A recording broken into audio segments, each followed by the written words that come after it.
Good evening, everyone. Welcome, boys, girls, and those unidentifiable few. Welcome to Ads Unscrewed.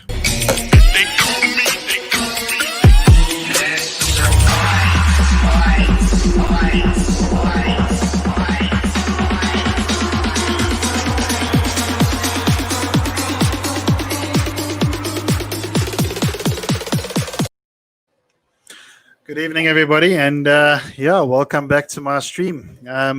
Very privileged to have everyone here tonight, and I hope you enjoyed tonight's subject. I've got a moth flying around my head just, so that should make things pretty damn interesting.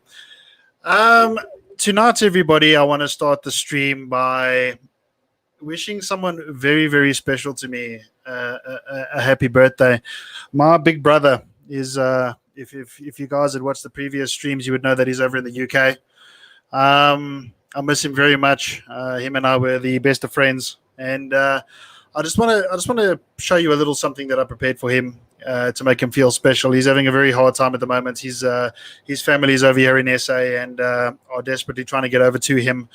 Obviously, with the arrival of COVID, it has complicated the whole process. But what I want to say to you, Butch, is stay strong, bud. Remember, it'll all be worth it in the end. I'm very proud of you. And happy birthday, my man.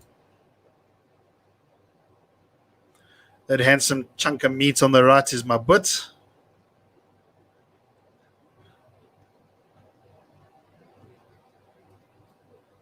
Happy birthday, RG the P. Love you, man. Love you, love you. I hope you had the absolute best day. But okay, everybody. So as you can see, this was my first one-on-one with everybody.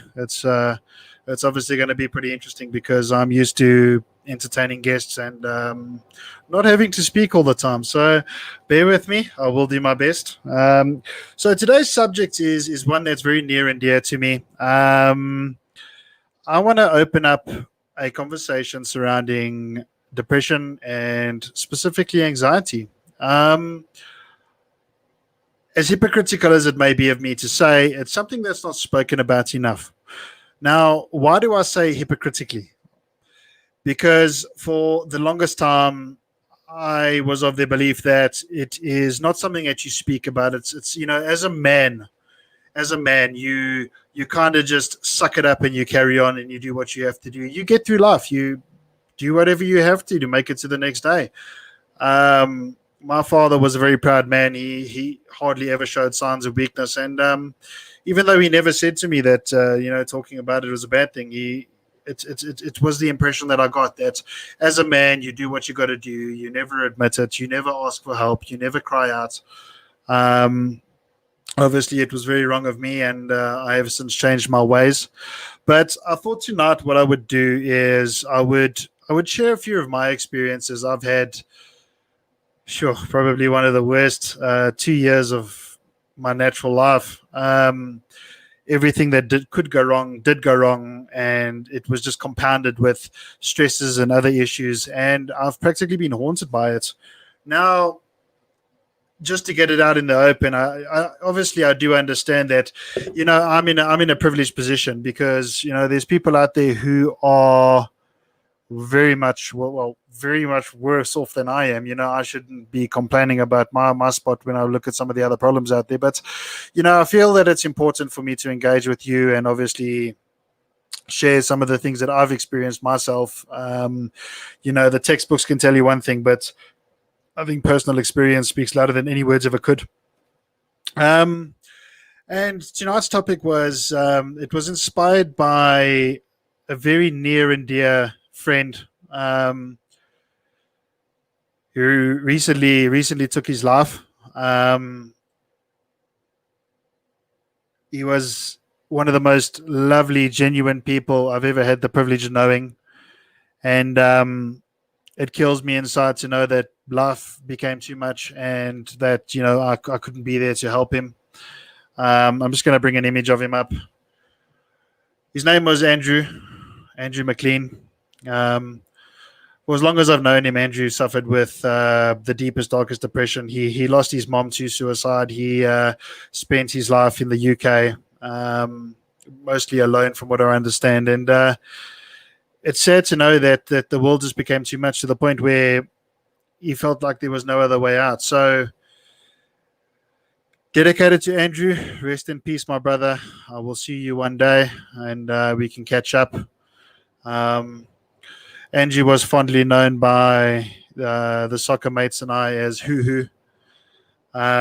There's a pretty interesting story behind that as well. Andrew used to, I mean, he obviously used to play indoor soccer with us, and once upon a time, the guys just came up with a name for him. Nobody really knew who he was, obviously, except myself and maybe my brother who was playing at the time. And one of the guys asked, "Who's he?" And somebody said, "Hoo Hoo." And from that day forward, he was known as Hoo Hoo. Again, one of the most genuinely nice guys I've ever had the privilege of knowing. And again, boy, rest in peace. This show is dedicated to you. Condolences to you and yours. I can't imagine the pain that your family is going through. And because of this incident and this tragedy, let's call it a tragedy because that's exactly what it is. I've been inspired to, spread the word and open up on a few of the things that I wouldn't normally talk about. And I mean, I guess my hope is that one person out there hears me and seeks help. One person out there is moved. One person decides that today I'm changing my path and trying to find a new way. But yeah, so I mean, I think let's just dive into it. Bear with me, guys. Yeah, it's a bit of an emotional one for me today. None of what I'm about to speak about is easy for me. As I mentioned when I started, I've never been somebody to open up about the way I feel and my problems, etc. I'm a private person in that regard, and for those who know me, in the earlier years, nobody would ever really know that I did suffer with this condition myself. That anxiety used to cripple me. And it still does at times, because I never let it show. I wore a mask every single day of my life. I hid my pain behind smiles and laughter and jokes and crude jokes. But I mean, the truth is, and I think it's the truth for many people who suffer with these conditions, it's that it's a very different picture on the inside, and I think it helps us. Deal with the way we feel inside. My whole thing behind it was if I could make somebody laugh and I could make their day better, it automatically made me feel better, and that's kind of the way that I sort of move forward. So I think let's get a definition of what exactly depression is. I could tell you in my own retarded way, but I managed to find a pretty good resource that I think spells it out pretty nicely. And it reads as follows. Depression is a mood disorder that causes a persistent feeling of sadness and loss of interest, also called major depressive or clinical depression. It affects how you feel, think, behave, and can lead to a variety of emotional and physical problems. Now, that right there is a very good point because, it falls under the category of mental health. But depression is actually a very, very real thing. It's a physical thing. For those of us who know what to look for, you can literally see it in people. You can see that they're tired, that they've just got no drive, that they've got nothing left. And I think that makes it more scary. I think just like I believe stress is a killer, depression is much the same. I think it's time that that those who are depressed or are symptomatic of depression stop holding it in. Speak to somebody about it. It's one of the hardest conversations you'll ever have to make. And even when I see my psychiatrist, I see her every couple of months or whatnot. I'm not a lover of medication. I'm not a lover of expressing myself to somebody that I've never met in my life before. But these people are there to help. One of my biggest problems I ever had sitting in front of a psychiatrist, doctor, psychologist, whatever the case may be, was finding the words to articulate how I feel. So it's a lot of the time it wasn't that I didn't want to talk to somebody. It's that I didn't know how to express my feelings. I didn't know how to put them in words that were understandable or relatable to the person in front of me. So I just didn't.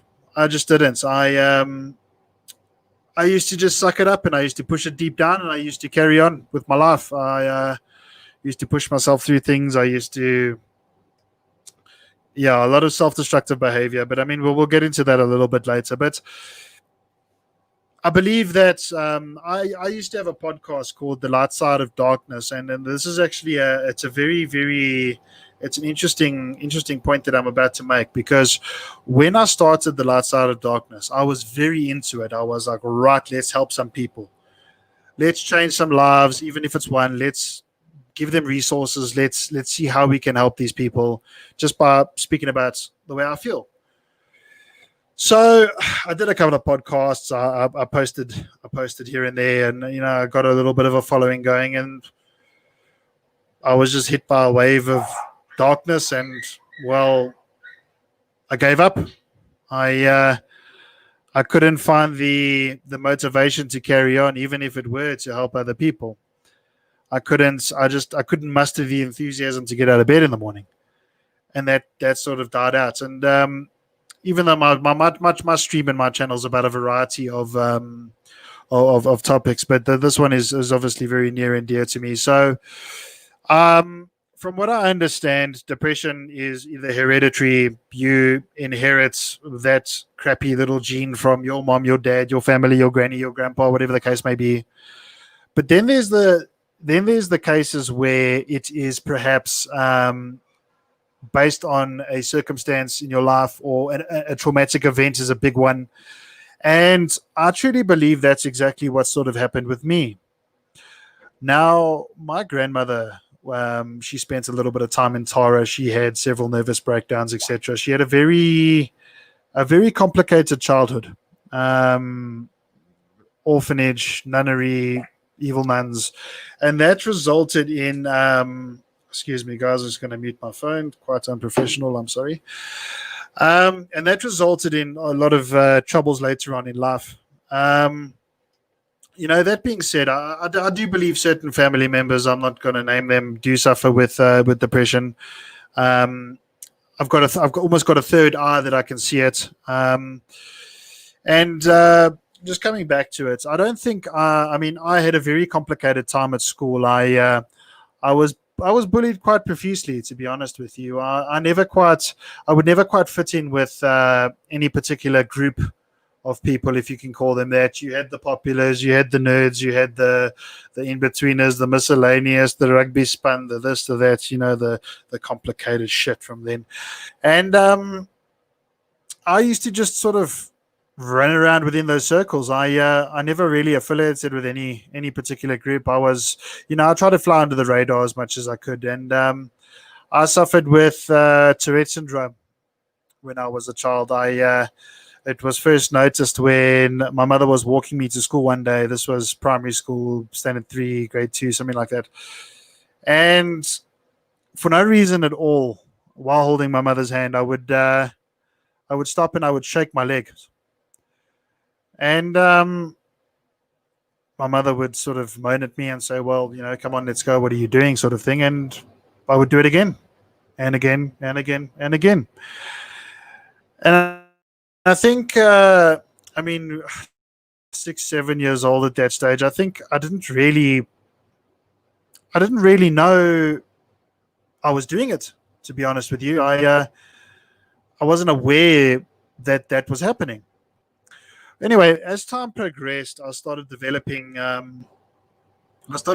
what they call motor tics, where I would make involuntary movements. I would shake my head or do this, or sort of common one was I would do this with my hand. And I mean, obviously that pulled a lot of attention. It was quite out of the ordinary, and I took a lot of slack for it. I'm not going to lie. It's kids can be cruel, and it. I mean, we didn't even understand it at that point, and how can a kid? So things sort of escalated from there. I would start making actual little noises. I can't remember the term for it now. I would make involuntary little sounds like that. And as stupid and funny as it may sound, I can tell you that nothing pisses me off more than when somebody makes a comment about that condition in a movie, someone swears at somebody and says, I've got Tourette syndrome, or, stuff like that. Because, you know, I can laugh at myself. I can laugh at pretty much anything, but it's very, very different when you're living it. You know, be sensitive to the things you say to people. Words are more powerful than any weapon you can buy, you can make. Words have the power to kill. And as time went on, I suppose people at the school got used to, what I was, or how I was like, or whatever. But in the meantime, I took a lot of it damaged me. It's at 7 or 8 years old, I was coming home and telling my mom that I want to die. Writing letters to Jesus and to Santa Claus, and saying that I wish my life would end. And that's no way for a 7 or 8 year old child to be thinking. It's no way for anybody to be thinking. No one should ever want to die. As a result of something someone said to you. It's utterly disgusting. And sorry, I lost my train of thoughts. And yeah, so what happened was, my mother put me on the short list for a school called Prestasie, also known as School of Achievement, English Afrikaans school. Brilliant school. It was basically a remedial school for those of us with learning disorders. So a little while after being diagnosed with Tourette syndrome and being probed and prodded by 1,000 doctors, and I was also diagnosed with ADHD. And that's attention hyperactivity deficit disorder, I believe it is. And I had that to contend with as well. So not only was my body doing all sorts of strange things, but I couldn't retain information. I couldn't concentrate. At that age, I hid away in my art. A lot of my school friends will remember that I used to draw entire comic books. It was my own little world. It was my quiet place. The first picture that I ever drew was actually I copied by hand a picture of Pinocchio from one of the books that I had. And I had a passion for it. I loved it. Again, it was my safe place. There's no one to judge me. My characters could be whoever they wanted to be. My characters could do whatever they wanted to do, because I felt like I couldn't. I felt like I was limited, like I was different, like I was strange. And obviously, I mean, I was a chunky kid as well. It's again, kids can be cruel. I was the furthest thing from athletic. I Yeah, and I mean that's hard enough. The fat jokes, the this jokes, the that jokes. So I had a difficult time at school. I'm not going to lie. I mean, I was super privileged. My dad worked very, very hard to make sure that I never wanted for anything. From that perspective, I was very fortunate. Some people don't have that luxury. I absolutely did. I adore my mom and dad. My mom was always there for us. My mother used to give me the most warranted hidings. And I'm glad she did, because it helped shape who I am today. And people are divided on corporal punishment and actual discipline, but I turned out okay. And I guess if you don't take it too far, it's something that could work. So in my high school years, things had obviously smoothed out a little bit. People sort of, I mean, I was a lot more integrated into the school society, if that makes sense. People sort of got used to the conditions that I had. Got used to who I was, and were less judgy about it. There's always the challenges of being a teenager. So I continued. I pushed and I pushed and I pushed, and it wasn't an easy process. I wasn't book smart. My school marks used to suffer. I was on Ritalin at that stage, and Ritalin did help me retain a lot of information and basically push me through. But I wouldn't necessarily say I was book smart. Obviously, I had to come to terms with the fact that I was who I was, and it was all about just obtaining my matric certificate and or matric diploma.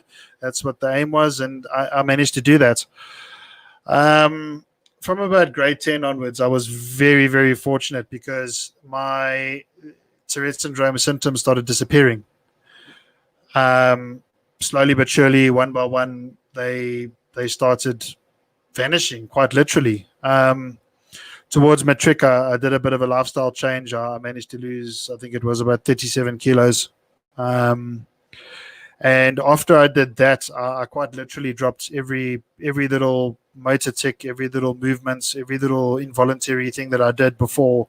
It quite literally vanished. And I am of a very, very small percentage of sufferers who actually grow out of it. Some people live with it for their whole lives. So, for that, I'm very grateful.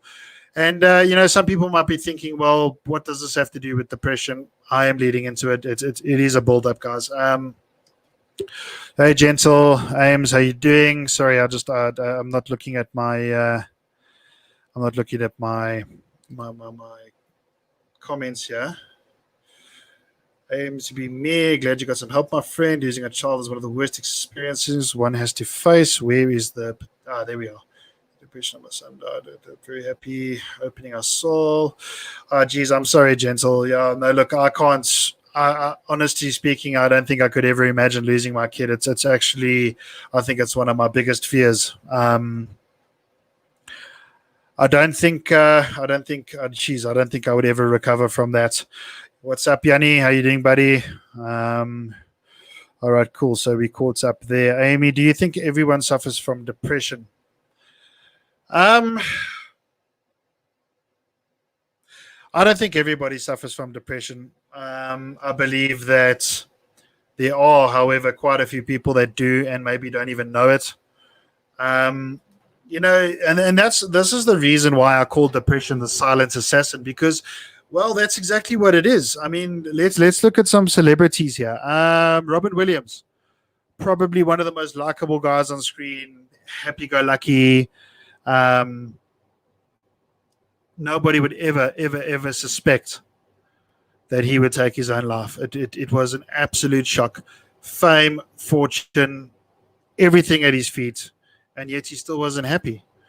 So that goes to show, no matter where you are in life, no matter what you've got, material items, however how rich you are, it actually doesn't matter in the bigger scheme of things, because if you let it in, it will find you.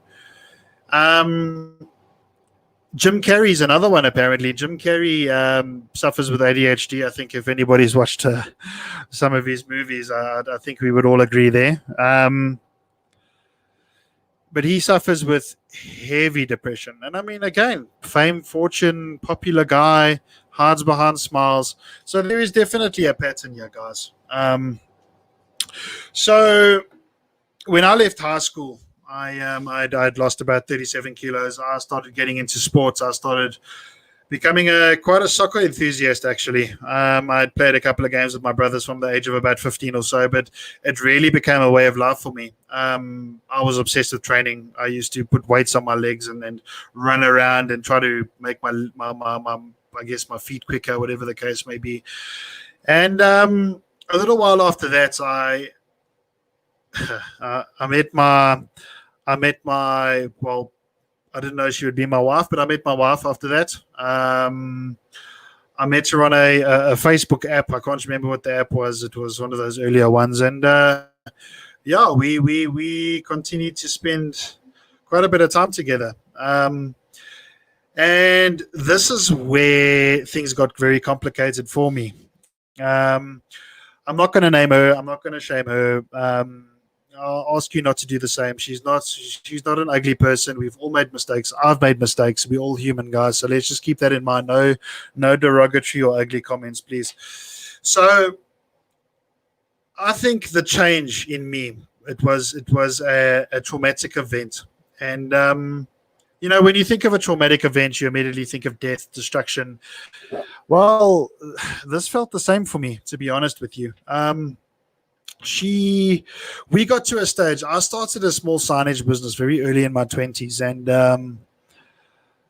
I was obviously young and stupid, inexperienced, super ambitious, just wanted everything. And I mean, it folded. I just didn't have the know-how, and I spent a couple of months unemployed. Unfortunately, I'm a serial entrepreneur. I just love it. I love independence. I love business as a subject, and it killed me inside a little bit that I wasn't able to achieve it. I set goals for myself. Always said that by the age of 30, I want to be a director of a company, and that's my goal. And I put a lot of pressure on my life too early, and I was living with her at that stage, and I guess I used to take it home. She said to me that it was very hard to be around me because she used to try and motivate me, and there's a classic sign of depression. She tried to motivate me, but no matter what she said, I just couldn't find the light side. There just wasn't a light side. I'd lost motivation. I'd lost the will to continue. I was basically dead on the inside and alive on the outside. Um, anyway, I mean, this behavior resulted in her basically leaving me for someone else. That's what it comes down to. And I think for anyone who's deeply loved somebody with all your heart, especially after I think it was 4, maybe 5 years at that stage that we were together, there is nothing worse, guys. And there was a very specific way that I found out, which I'm not going to go into because it's actually completely irrelevant. So nothing in this world hurt me more than losing her at that stage. Nothing in this world. I absolutely lost my mind. I was in Durban at the time. I actually just couldn't enjoy my holiday. I got on a plane and I flew back here. I got her to meet me at Goluli's farm, and I was shattered, man. I was crying. I brought some old pictures with me. It was actually quite pathetic. I brought some pictures with me of us to show her, and just hope that it will spark a little bit of an emotion in her and bring her back to me. And well, it didn't work. I can actually feel the pain now. It didn't work, and yeah, it was about 6 months that we were separated, and God, in those 6 months, I lost who I was, man. It absolutely it tore me apart, and this is the trauma part that I'm speaking about. The emotion that I went through was so catastrophic. The magnitude was so massive that it literally altered my DNA. It changed who I was.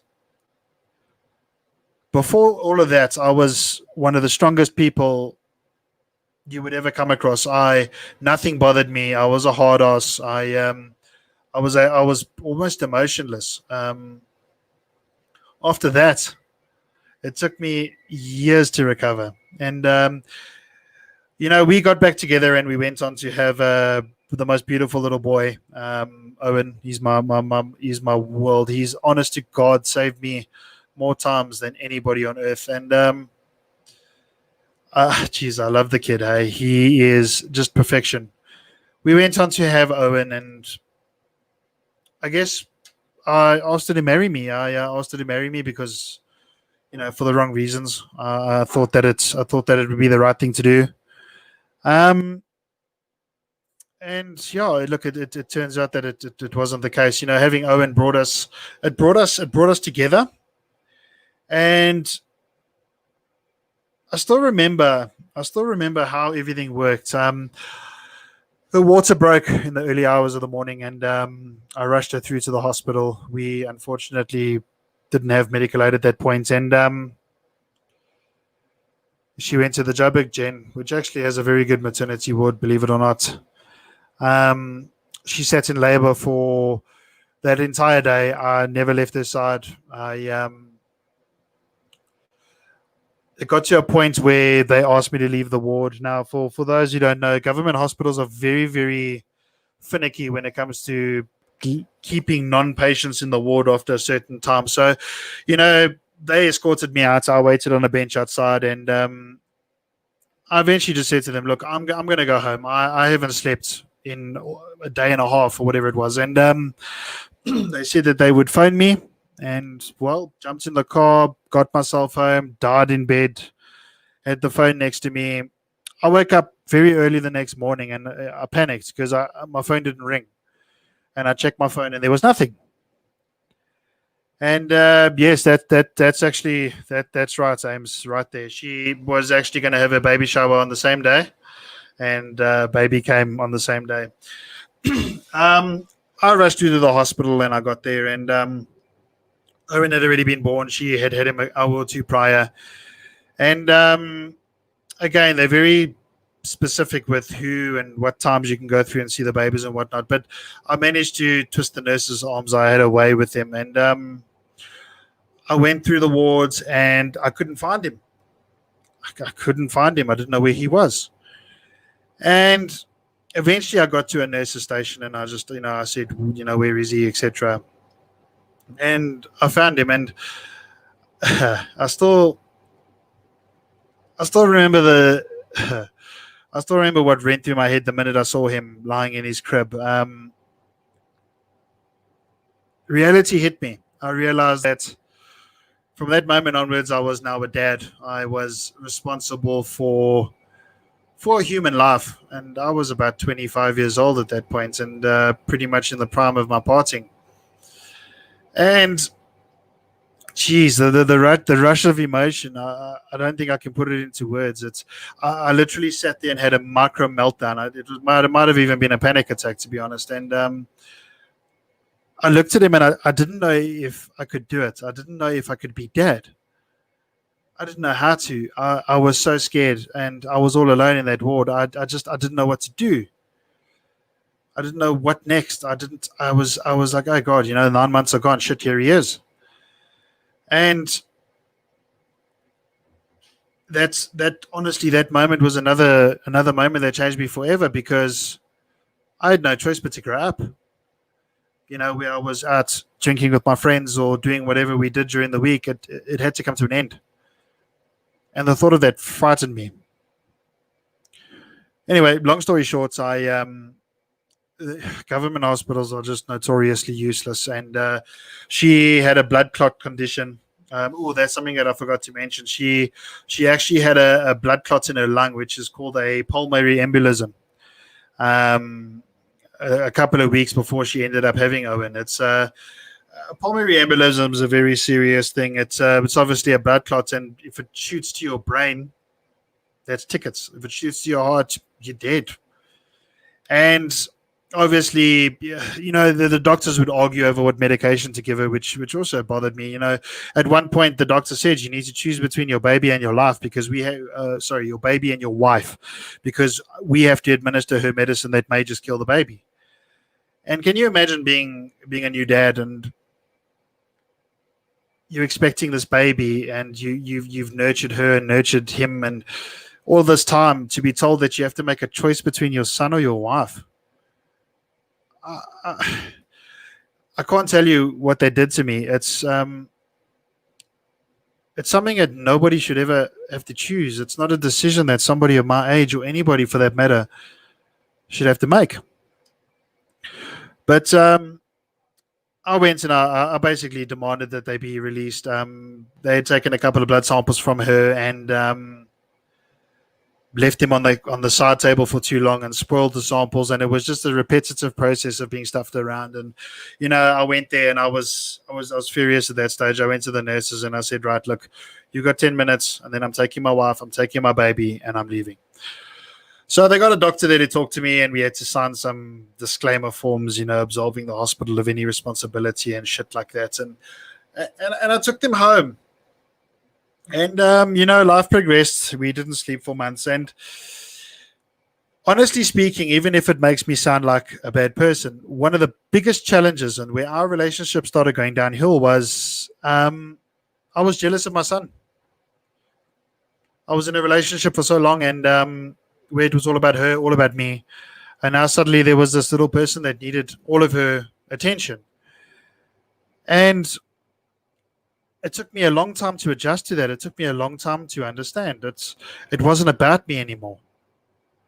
And even though it makes selfish, I'm not going to sugarcoat it. That's exactly what happened, guys. It's exactly how I felt at that particular point. And all the focus shifted to him. And yeah, I guess we just over the years started losing sight of each other. So I was starting to break down from there. Things got very complicated, and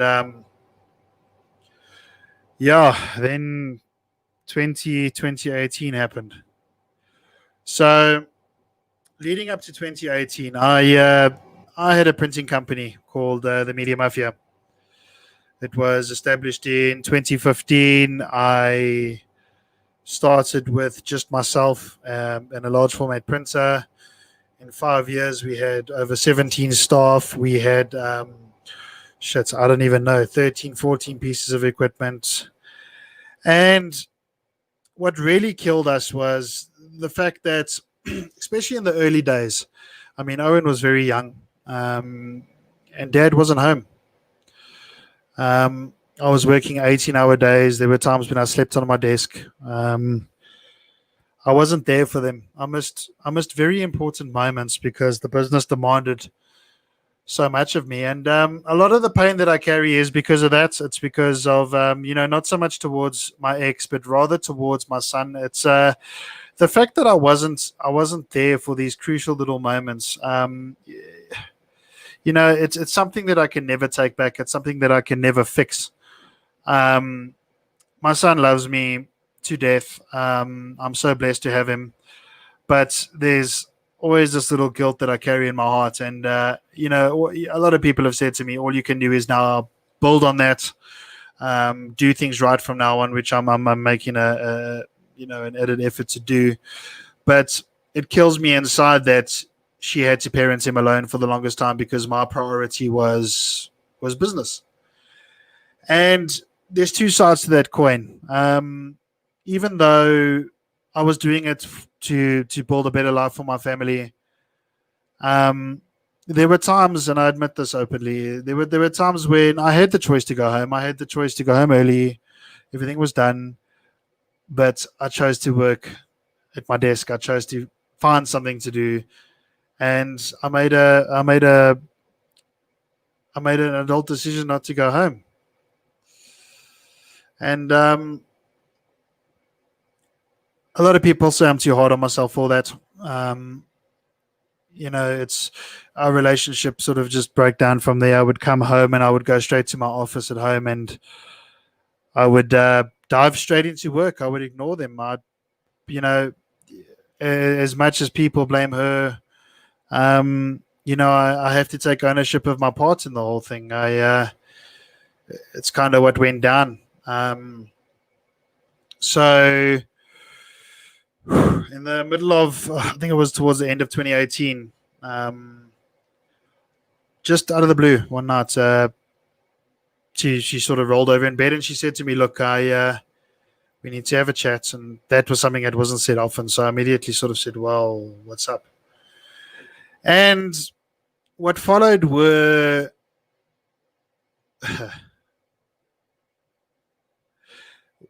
what followed were 5 words that forever changed me, that altered my DNA, that broke me in half. And yeah, so those words were, "I don't love you anymore."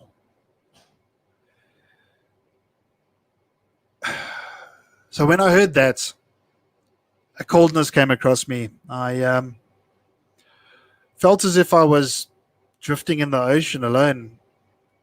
And I don't wish that on anybody. It hit me like a ton of bricks.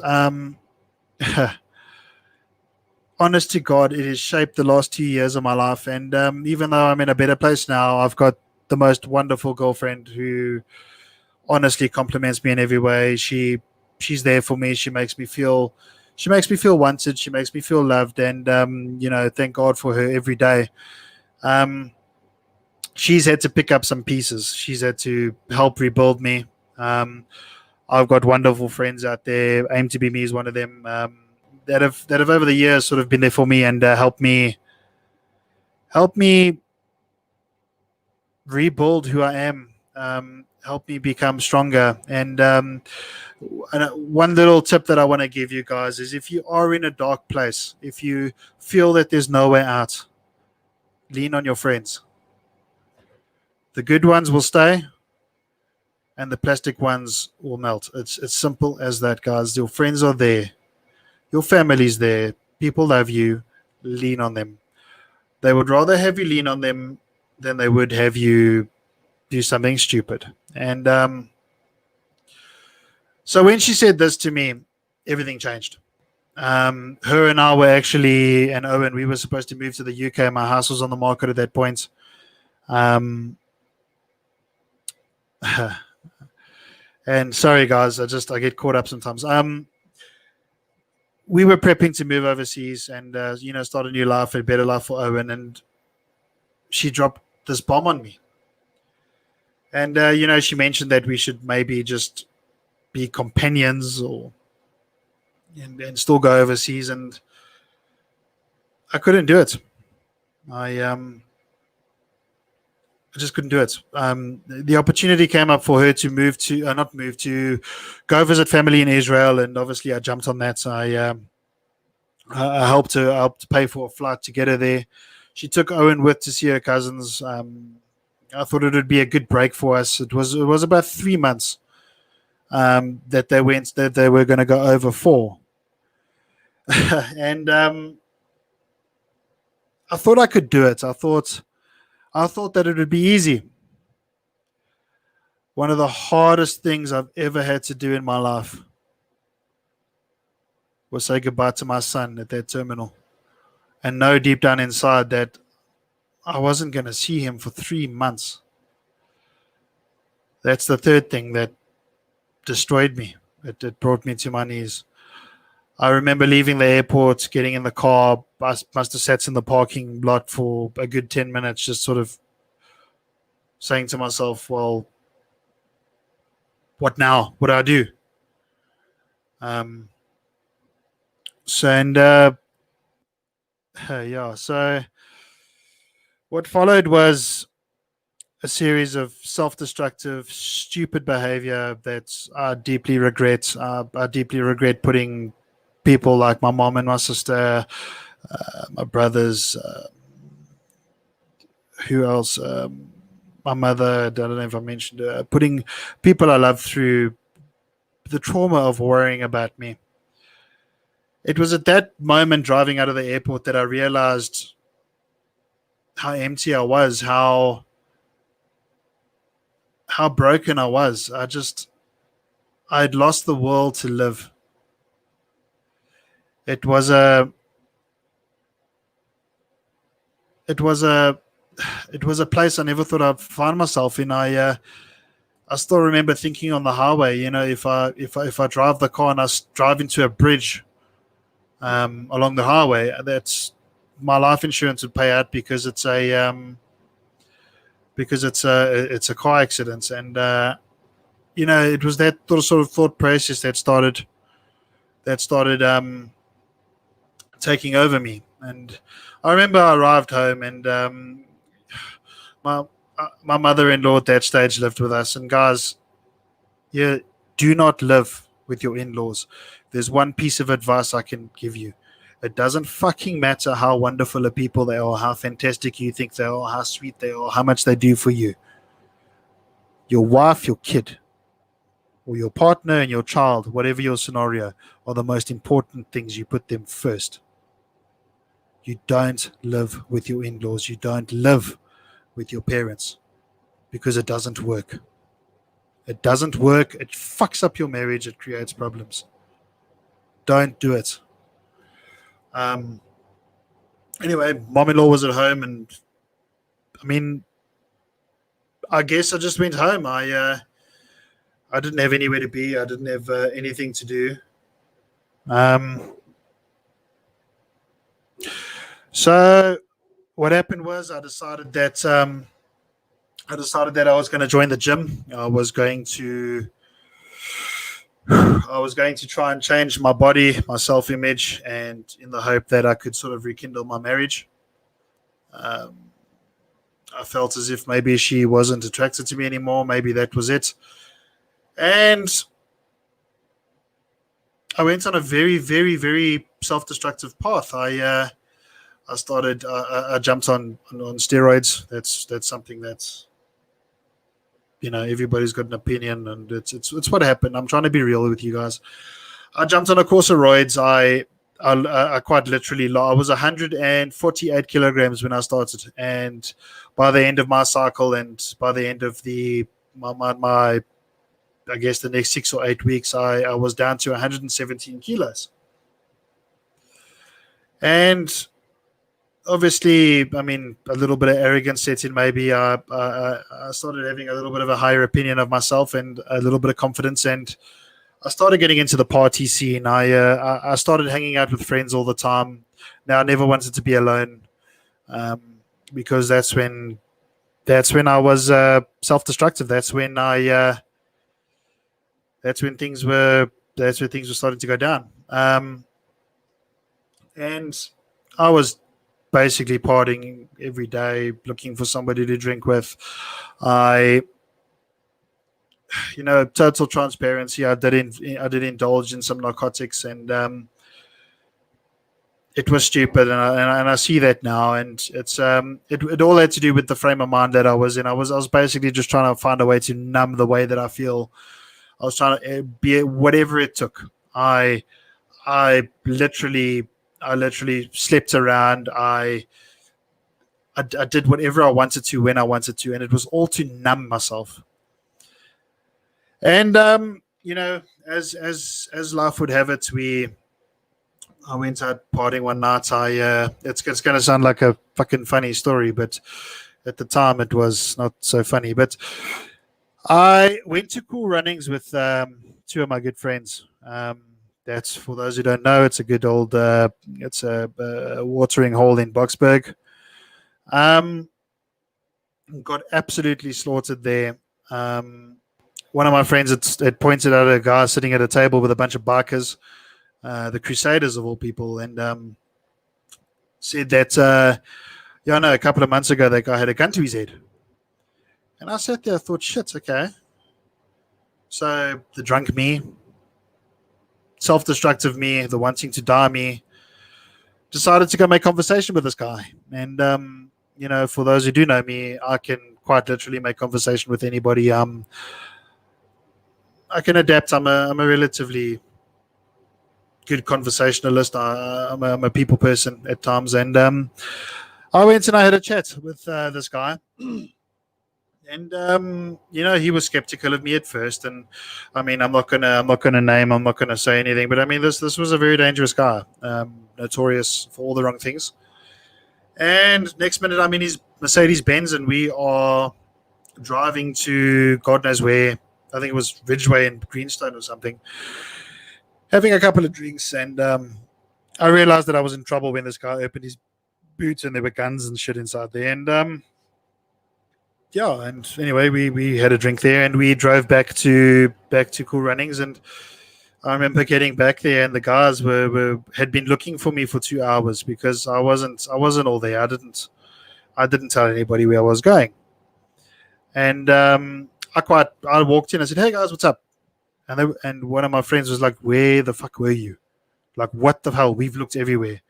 They had phoned one of my other friends who had told them to look under cars, and it was absolute madness. But it just gives you an example of the frame of mind I was in. That I wasn't really afraid of anything at that particular point, which is a very dangerous place to be, guys.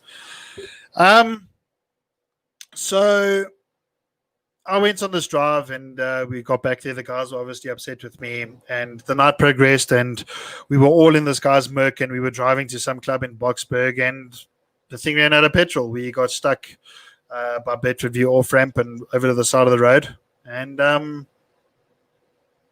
alcohol highway, never a good thing. At that very, very moment, I received an SMS, or sorry, a WhatsApp, from my ex over in Israel. And she had said that she's been thinking about it, and maybe we should try and fix things, and maybe there's a way we can figure it out, and etc. and etc. And I literally started crying. And I walked to the center of the highway. My mates were obviously panicking because they didn't know what I was doing, and I thought that it's what I wanted. I'd been longing for that message, but it hurt me so badly. It, you know, and this brings me back to the topic of words being powerful, guys. Words are powerful. What she said to me that night in bed forever changed me. I woke up a different person. And for somebody to say something like that and then retract it a couple of weeks later, it can't be done. Once that emotional damage is done, it's done. You can feel better about it. You can try to work through it, but it's there. That scar exists. Anyway, I you know, again, total transparency. I don't know how many people know it, but I agreed with her. I had a chat with her. She phoned me. Um, she phoned me one day, and we spoke about it, and both in tears, and everything seemed to be on track. But in the meantime, I'd sort of met somebody. I was very, I was at a very vulnerable stage at that point. I was looking for, I was when I felt so unloved. I was looking for somebody to love me, and I think out of anybody, aimed to be me. She would understand how quickly I would fall for somebody. I would meet a girl, I would do whatever, and I would sort of just fall head over heels without a moment's notice, almost scare them off because I was so needy. And it was all because I was just looking to be fulfilled. I was looking for just love. I was just looking to feel something from somebody. And I met this girl, and I'm not going to name her. We had a little thing together, etc. And one particular night, we partied with some celebrities, Matthew Mole, the likes of people like that, and I stupidly took some photos, or somebody took photos. I honestly couldn't remember. And these photos got back to her in Israel sometime. I had somebody on my Facebook that, yeah, I mean, that pretty much, I guess that stabbed me in the back. But I mean, I'm not really angry about it anymore because at the end of the day, I had agreed to fix things, and I was out doing stuff like this. Admittedly, I mean, it basically was cheating, and that's what it boiled down to. Um, so she caught wind of what was going on. I uh, I remember I got to work at about 5:45 one particular morning, and my phone rang, and it was her. And I thought, sure, it's very very out of character to phone me at this time. And I answered the phone, and she was crying quite hysterically, and she had said that she had seen this stuff and these photos and all of that, and she was, you know, not once in all those years did I hear her swear. Um, she swore at me. She said things I could never repeat. And the one thing that I think the one thing that destroyed me was she she made a comment, and the only thing that can really hurt me in this life is something about my son. The only thing in this world that can hurt me. And she said to me, "I see this particular girl's got a daughter." And I said, "Yeah, yeah, she does." She said to me, um, uh, "I hope you're a better father to that little girl than you are to Owen." And fuck, even now, nothing has ever stabbed me in the heart like that. Nothing has ever hurt me, ever hurt me like that. I ended the call, and all I really remember is I lay on my keyboard, and I cried. I cried so hard that there were no sounds coming out. I cried so hard that I was hardly breathing. It was the most painful silent cry, and it was almost like I wasn't there anymore. Um, so what happened was my personal assistant at that time, um, Jade, she had walked into my office. The door was obviously closed, and she um, found me like that. She immediately contacted my dad, who spends a lot of time at the company, and he came through, and I must have been crying for a solid hour. People were trying to talk to me. I couldn't talk. I couldn't. I was just done. My body had shut down, and it was a combination of things. It was obviously what had just happened. It was the unbelievable amounts of pressure that I was under at work. I really did have a rough one there, and that was quite literally my first nervous breakdown. My body just wouldn't work anymore. My brain switched off and emotion took over. And what happened was, Barry, he's a very near and dear friend. He used to be my general manager there. He came through, and my father had gone and chatted to my partner there, and said, look, he's taking me somewhere, and I went to my local GP. My dad took me there because obviously something wasn't like and my doctor got me an emergency appointment with one of the psychiatrists, and yeah, I went to see, I think it was her, and I spent the next 21 days in the funny farm. It was my second time in such a place. Um, when I got there, I never looked anyone in the eye. I was I was embarrassed. I mean, I had to walk down the stairs past all my staff, and they obviously saw me in that condition, and I'm a leader there. It's very tough. It's hard on the ego, and I spent the next year, 3 weeks in treatment, basically just wishing I would die. Um, it was, yeah, it was a testing time. Um, Sorry, I've just lost my train of thoughts. I didn't think I would come out of there alive. I met some really good people there.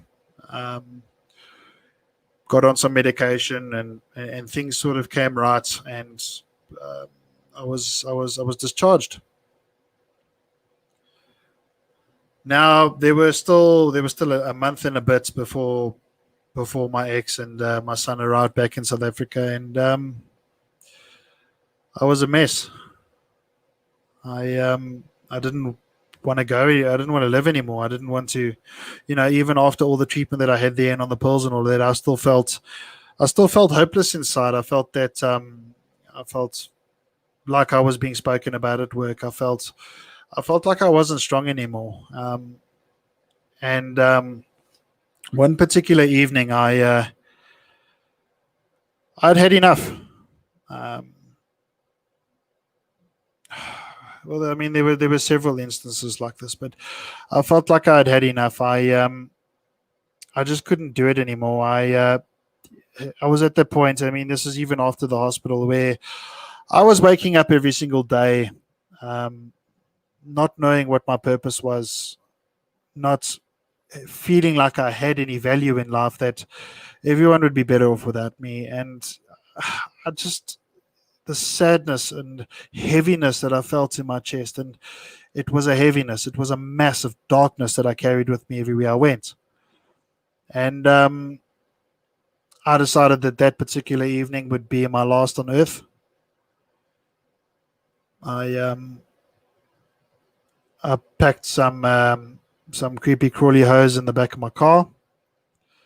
I drove down to a local park, um, parked under one of the weeping willow trees, and I connected it up to the car and taped up all the gaps and openings, and basically took about, I think it was a couple of sleeping pills. It was definitely more than 3 or 4, and I just sat there. I just sat there, sort of inhaling these fumes. I hoping that I would drift off. Um, this was the first time that I had tried it, and it fortunately didn't work. And the reason it didn't work was because diesel. There's some key difference between diesel and petrol when it burns. The levels of carbon monoxide in it, and even though it can kill you, it would take a ridiculous amount of time to die in a diesel vehicle. So that was my saving grace on that particular instance.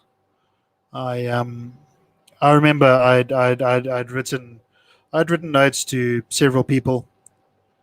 I had put them on the dashboard and on the seat next to me, so that I would be able to say what I wanted to say to a multitude of people. And I was going to say cheers. And I still remember it. When nothing was happening, I sort of just drove home and then went to bed. Just to clarify, my beautiful sister took me in. She gave me a place to stay. I mean, obviously, the minute my ex phoned me and basically told me what she knew, I went home. I packed one bag, put it in my car, and I left. I left nothing. I left with nothing. I left everything for my boy. Um, I keep them in my house. I live differently to them, and it's all about him. And I went back to my sister's house, and I mean nobody knew anything different. My life had gone weird. I had this magnificent home, big house, beautiful property, and I was reduced to sleeping, like on a mattress on a floor in a storeroom, and I was grateful. Please, mans, if you're listening, I was grateful. I really was. What I'm trying to do is I'm trying to demonstrate what I had and how far I had fallen. And a couple of weeks went by, and I decided, right now, tonight's the night. I can't live with this burden anymore, this pain. And got another vehicle, and I sought to try it again. Same story. Went to the park under the weeping willow, set the car up, hit my sleeping pills, and that was going to be me. I I remember waking up with a torch in my face. Um, I was found by one of the Mumba security guards. Somebody had reported a strange vehicle. I had my foot on the brake, so the lights were also showing, and it startled me. He asked me. I think he asked me if I was okay. I was half there, and embarrassed, I literally started the car and I just drove home. Oh no, no, sorry. I drove to aim to be me's house, and she said herself that she would never have known the difference. I was groggy. I wasn't feeling well, but I managed to put on a brave face. I managed to get it out the way. She was obviously very upset with me. I was very upset with myself. But what I can tell you about when you're in that moment and when you feel as hopeless as I did, you don't consider anybody else. Guys, you don't care about your son, and I didn't. You don't care about your family, your mother, your father, what they'll go through. All that matters is that the pain ends. Think about it. Think of it as toothache. When you got toothache, the only thing you can think of is getting it fixed, getting that tooth pulled. It's the same scenario. Anything to make it stop. So as time sort of progressed, things obviously got very complicated, even worse. Um, my performance at work started taking a bit of a dip, and this would cause a lot of arguments between my former partner and myself. He didn't know how to treat people. He still doesn't. But I just got to the stage where I was like, fuck it, I don't actually care anymore. I had built that business from nothing myself, and I felt entitled enough to sort of just sit back and let it continue. And yeah, I mean, I guess being on juice and various other things as well to support my training. It altered me. It made me very angry. I mean, I do suffer with a mood disorder. I'm not 100% sure what it is exactly. I do take stabilizers.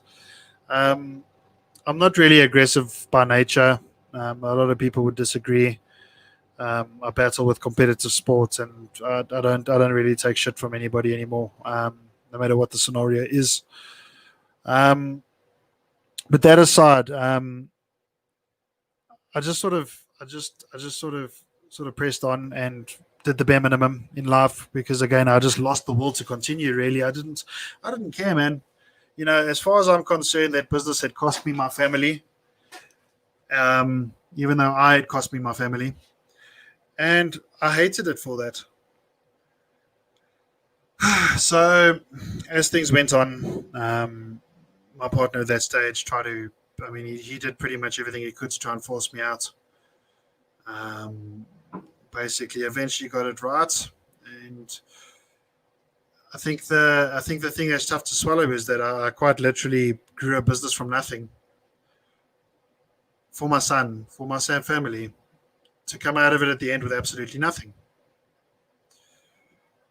So the loss of that really, really hit me hard. It was December 2019 was my last month there. Um, it was the only place that I knew. It was the only business that I knew. I felt so lost out there, man. I had obviously had quite a powerful position within the organization, one that I used to do very well in with pride, and I was suddenly nothing. I wake up the next morning and I was just a guy. My career was the most important thing to me. It still is. I lost a lot of confidence in myself. I honestly don't know how I got how I'm still standing here. To be pretty blunt with you. Um, that aside, I leaned on friends. I leaned on family. My dad, God rest his soul. Fuck. My dad was my dad was my hero. Um, One of the most gentle people. Sorry, guys. One of the most gentle people I've ever met. Um, I miss him so much. I miss him every day. My dad was my backbone. My dad was everything. Every time something went wrong, dad was there. Um, I went through a spell where I used to cut my arms. I don't think you can see it too well on the camera. I've got lines. I used to cut myself quite badly, not to die, not to bleed out or anything like that. I used to cut myself because I felt so empty inside that I just wanted to feel something. And I remember Dad used to come in, and I was half dead in bed. I'd taken tranquilizers or something to sleep with this bleeding arm, and he would walk in and he would clean me up, and he would tell me that everything's going to be all right. He would tell me that his famous words were, "Don't worry, my boy, we'll make a plan." Um, and he did. My dad pulled me out of more shit than I could create. I miss him. I miss him so much. When he passed away, I wasn't really able to.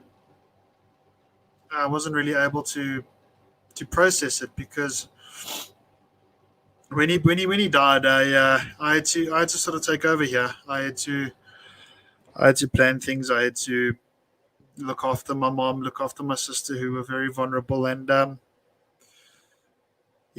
watch him die in that fucking hospital bed, something I don't wish on anyone. To watch somebody that you loved so dearly just drift off.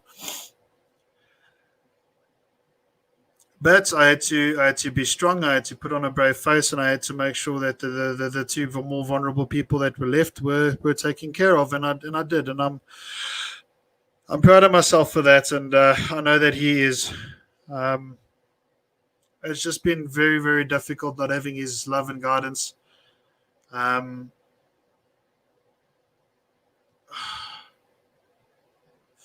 I know this broadcast is getting long, guys, but I'm literally just going to finish my story because I don't think I can do this again. Just not having not knowing that he's not there anymore. It's fucking killed me. As if the lockdown wasn't hard enough. Um, and it all would have to happen when my brothers can't get back here from the UK, and it's fuck. I felt so alone for the longest time. Um, Obviously, we had love and support from them, but in times like that, my brothers have always been my role models and my heroes. People that I've looked up to my whole life. And to lose dad and not have them here,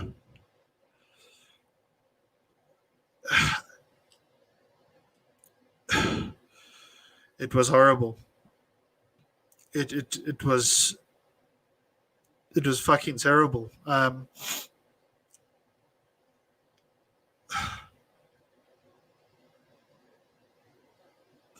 So my father wasn't just a dad to me. The man was my best friend.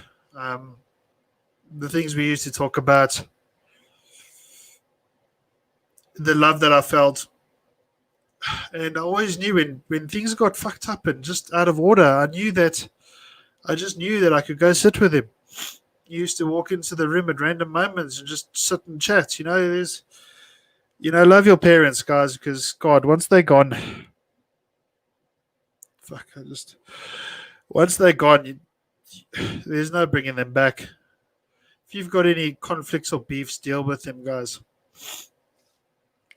It's one of the hardest things I've ever had to deal with, and having to deal with the impact of that while dealing with the way I was feeling, and the general hopelessness of not knowing what tomorrow holds, and not knowing where I would be tomorrow. I've always liked to plan my future. I've always liked to say, I've always liked to say that I know where I'm going. And I said when I was 20, I want to be a director by 30. I was able to do so. I kind of feel lost at times. I'm in a much better space now. Um, but 2020 will forever be a year that will haunt me, and not for the coronavirus. I could honestly care less about it. It's the people that we've lost, the people that I've lost and can't get back. As comforting as it sounds, that dad is there. He's my guardian angel, etc. No matter how much I believe that, my heart doesn't. It's broken, and I realized how much my dad did for people only when he passed away. My dad was a well loved man. He helped so many people. And geez, if I could be half the man he was, I think I would be all right. But it is off topic, but it's contributed to my downfall. Let's put it that way. This year's been a painful one. I was lucky enough to, shortly after things imploded with my company, I was able to get into an exhibitions company through a good friend of mine named to be me. Still very grateful for that.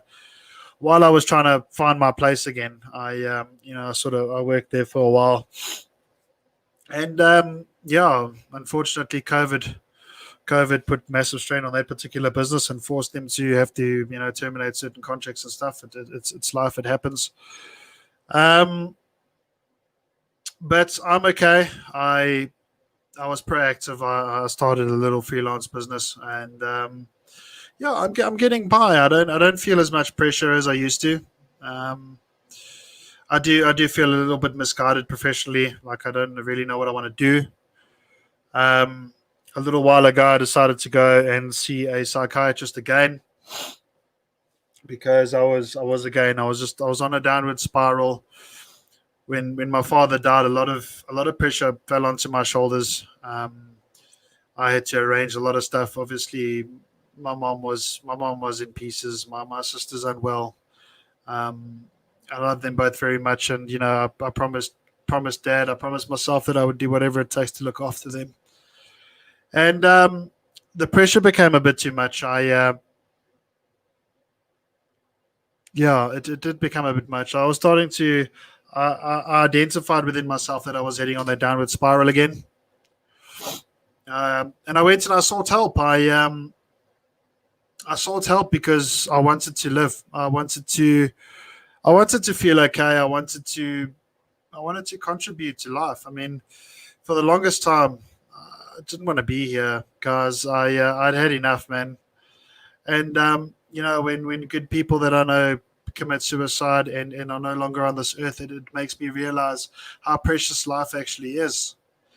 And if you are in a position where you feel like you should take your own, you need to talk. Don't do it. There's always a silver lining. There's always a way out. And believe me, I hate it when people say just be positive. Look at the glass half full. Um, don't worry, it'll get better. I hate that shit because how do you know? Who are you to tell me that it will? You might have happened for you, but doesn't mean it's going to happen for me. And I know people are just trying to help, but it's actually counterproductive. It doesn't help. That change has to come from within you. You have to want to go forward, live, and become something and carry on. Because that's the key here, guys. No matter how hard life gets, it's about you got to carry on. You can't give up. Tomorrow's another day, another chance, another opportunity. And I know better than anyone that it's impossible to see that when you're in that frame of mind. But it takes getting into your car and going and finding a psychiatrist or a shrink. Get on medicine. I'm not an ambassador of medication. I'm really not. But if there's something that can improve your quality of life, something that can make you feel better, isn't it worth a try? I believe it is. Um, no matter, and I mean, I've been to all sorts of places, man. I've done stupid things. I've gotten into fights. I've hit people that don't deserve it. I've been to the end of the earth. Really, it's been a very tough one. But I think that I know my signals and my messages are mixed here. But what I'm trying to say is we need to encourage people that speaking up about this type of thing is not a bad thing. Life is precious, man. You deserve it. And losing my dad, it showed me so many things. It showed me so many things. You don't want to cause that pain to your family. And I just, I'm gonna speak briefly about just a couple of ways that I managed to channel my feelings. Gym is a very big one. I'm proud to say that I've managed to hit some heights. I've managed to lose a lot of weight. I've gotten very strong. I've pushed myself to limits, and it's all to get rid of that pain and that anger, to push myself to channel those emotions in a way that doesn't hurt me. Well, I mean that's not 100% true. Gym does hurt me. It hurts me every day, but it's the right type of pain. It's progress. I also I'm a tattoo enthusiast. I've lost count of how many tattoos I've got. because I like the pain. I like the artistry behind it, but it's a way that I can hurt. It doesn't kill me. It doesn't cause damage. Um, I've become so very sentimental with them. I got a really nice tattoo of my dad on my arm. I got this done in his memory. I got his signature right here. So that is with me every day. And don't get me wrong, it hurts to see that. It hurts to look at that. Sometimes it's easier to try and forget. I've got a pretty cool picture on the wall. I'll show you guys briefly. Bear with me. There's Dad watching over me every single day, no matter what I do, stupid or smart. And yeah, so geez, I've completely sorry guys, it's been a bit of a tough one for me, but I've lost total track of it. But just to give you an idea of where I am today, I've got a nice little freelancing business. Like I said, I get by. I'm happy. I'm flexible. I'm able to do what I need to do. Could always be busier. That's life. I've met the most wonderful girl.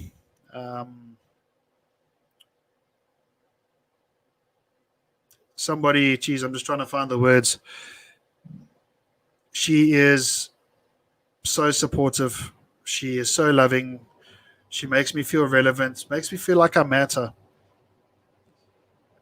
And for those who don't have a partner, just make sure you make the right choice, guys. Make sure you make the right choice. Don't be vain. Don't not vain. What's the word? Superficial or shallow. Look at what they can give you emotionally before you look what they can give you visually, because that's the type of support that's going to get you through life. You need somebody who compliments you. You need somebody who's going to pick you up when you're down and not push you down. So I'm in a much better space now. I'm on, I don't know, 50 different medications, fancy shit like that. I don't like taking them. I certainly don't like paying for them, but they make me feel better, man. I'm starting to feel like my old self again. I'm starting to get a little bit more hunger for life going, So definitely not the worst thing, guys. I'm just going to speak about a couple of telltale signs. Um, Something that you can just sort of stuff that you can look out for in somebody that you love, somebody that you care about. So excuse me, I'm going to look away from you for just a moment. And anxiety and depression are silent assassins because you can't really see them. We've explained this in the beginning. They're not always visible. They're silent. They sneak up on you. They catch you and they kill you. So I feel as if you really know somebody, if you really know that person, you might be able to pick up on a few of these behaviors. So, for example, if a once social person doesn't want to go out anymore, it's a change in their personality. If their work ethic changes, if they're not getting things done at school or work, something out of the blue. What they tend to do is tend to withdraw, and I can vouch for that one. You quite honestly shut yourself off to the world, find the darkest corner, and that's where you remain.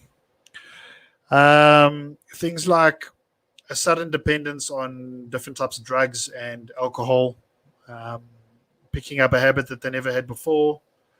It's obviously it's a stereotypical way of deadening feelings. Um, they stop doing things that they love and enjoy. And this is actually an interesting one: concentration issues. And I know when I'm under heavy pressure and I'm having a really bad day, I quite literally am useless. I cannot concentrate on a damn thing. Um, this is actually a very interesting website. It gives behavior, feelings, and thoughts. And feelings are the feelings tab is quite impressive because it says feelings of being overwhelmed, guilt, irritability, frustration, lacking in confidence, absolutely, unhappy, indecisive, disappointed, miserable, and sad. That is quite literally, pretty much in a nutshell, how I felt every day of my life. Physical wounds heal, emotional ones, not as easy. Some of the things that may run through a person's head is that they're a failure. They might blame themselves for everything. I know that I certainly did. The sort of just negativity, nothing good ever happens to me. A feeling of pure worthlessness. Life's not worth living, definitely. And the age old one, people would be better off without me. Couldn't be further from the truth, guys. The pain that you cause. And then finally, the physical. Tired all the time. Spot on. Sick and run down. It tends to affect your immune system. You do become a bit more vulnerable to. I think it is a very good one. Headaches and muscle pains. I must be honest. I never got any of that sort of stuff. Churning in your gut. I think that's more associated with anxiety. Some people have like the weak stomach thing going on. Problem sleeping. Absolutely. I never wanted to be alone because my mind would run and run, and I would torture myself. And loss and change of appetite. Absolutely. Damn. Like you just don't chow. Significant weight loss or gain, and that's another thing that I experienced. Yeah, so I mean that's a pretty decent one there. I think what I'm going to have to do is I'm going to do a second stream where I just talk about anxiety. I don't want to prolong this too much longer. It's been way too long already. So my apologies for that, guys. And again, I thank you for sticking with me on it. But yeah, look, I will do, if anyone's interested, I will do another stream where I talk about anxiety in its own sort of space. It's something that I do struggle with, and I have had a couple of panic attacks myself, so I can definitely relate on the subject. But tonight, guys, moral of the story is there's always a way out, and it's not always that way out. People love you, someone loves you, and if you feel like someone doesn't love you, you're wrong.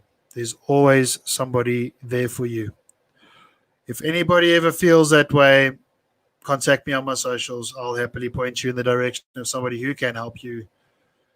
There's always a way out, guys. There's always a way out. So I just want to end off today's show again. Not again. I just want to end off today's show with again just another tribute to Andrew. Um, we miss you, boy. Again, one of the most beautiful people ever. Used to contact me via Facebook when he was having himself a bad day. I'm really sorry that you didn't contact me on that particular day, Andrew. Um, sure, I don't have the words anymore. The loss of that guy it's absolutely shocking. Guys, if you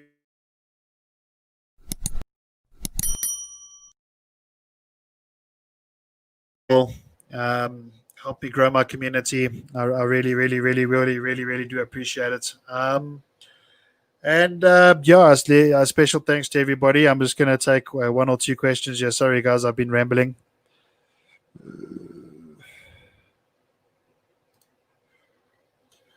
Aim to be me says, I've lost two people that mean the world to me this year, my daughter and a relationship, but I have to move on. I'm getting help. Well done, Ames. I mean, I know that exact scenario. And one thing I just want to remind you about is that you're still standing. You're still here. You're still getting out of bed every morning and you're still doing what you have to do. Most important part of that sentence, I'm getting help. Get on some meds, speak to somebody, and get on with your life. It's the only way. You're worth it, and you have people that love and care about you. Lean on them. Lean on them. Let's have a look here. Eleutheria says, I also hate paying for meds. It is an absolute bitch. Yeah, geez, I mean, it's in the beginning, mine were like $1,200 or something a month. The cost of sanity, absolutely, absolutely terrible.